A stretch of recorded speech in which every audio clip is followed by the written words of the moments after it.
বন্ধুরা, আমি এখন যে জায়গাতে অবস্থান করছি সে জায়গাটা হচ্ছে ফলিয়া বিল ব্রিজ।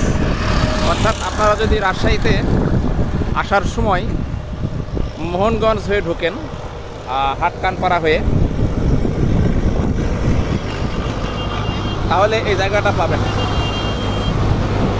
এই জায়গাটা অত্যন্ত সুন্দর একটি জায়গা।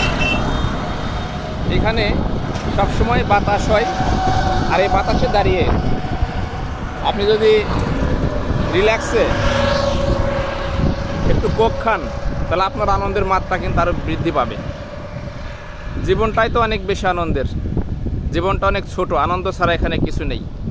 সবার মনেই কষ্ট আছে, কিন্তু এই কষ্ট নিয়েই আমাদেরকে আনন্দ করতে হবে। আনন্দ করার বিকল্প কিছু নেই। এই ফলিয়া বিল ব্রিজটা অত্যন্ত সুন্দর একটি জায়গা। আপনারা রাজশাহী যাইতে এখানে নামবেন, নেমে দেখবেন আসলে অনেক সুন্দর একটি জায়গা।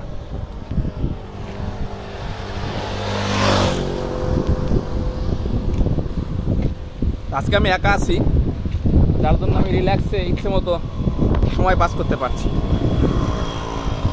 আসলে জীবন অনেক ঘুরতে হবে, জীবনে প্রচুর দেখার আছে। যত বেশি ঘুরবেন তত বেশি আপনার জ্ঞানের পরিধি বৃদ্ধি পাবে। জীবনটা অনেক ছোট, কিন্তু এই ছোট্ট জীবনে প্রচুর ঘুরতে হবে। ঘুরেই আমাদের বাস্তব জ্ঞান অর্জন করতে হবে। শুধুমাত্র বাসায় বন্দি থেকে বই পড়ে জ্ঞান অর্জন করা কখনোই সম্ভব না। ঠিক আছে, আমি মূলত এটাই দেখানোর জন্য এখানে নেমেছিলাম। এখানে চিন্তা করুন, এরকম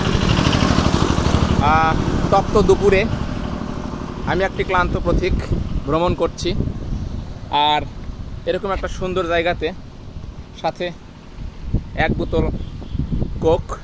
কি লাগে এখানে? আর অনেক সুন্দর একটি পরিবেশ, অনেক সুন্দর একটি পরিবেশ। সম্ভব হলে আপনারাও এখানে আসবেন এবং চেষ্টা করবেন একা ঘোরার জন্য। অনেক মনোমুগ্ধকর একটি অবস্থা। আমি রাস্তার মাঝে চারিদিকে হেঁটে একবারে ঘুরে দেখাচ্ছি। দেখুন, এই পাশটা একটা ব্রিজ আছে, কিন্তু ব্রিজের উভয় পাশে কোনো রাস্তা নাই। অর্থাৎ এটা পুরাতন ব্রিজ। আগে ব্রিজ বলবো না, সুইচ গেট। এটা একসময় অনেক বড় বিল ছিল, কিন্তু এখন কালের পরিক্রমায় ভূমিরূপের পরিবর্তন হয়েছে, আর যার জন্য চারিদিকে পুকুর হয়ে গেছে এবং বিলটা একেবারে মৃতপ্রায়। যার জন্য বিলের অস্তিত্ব নাই। শুধুমাত্র আপনারা দেখতে পাচ্ছেন অনেক সুন্দর রোড, এবং রোডের উভয় পাশে একটা মনোমুগ্ধকর দৃশ্য।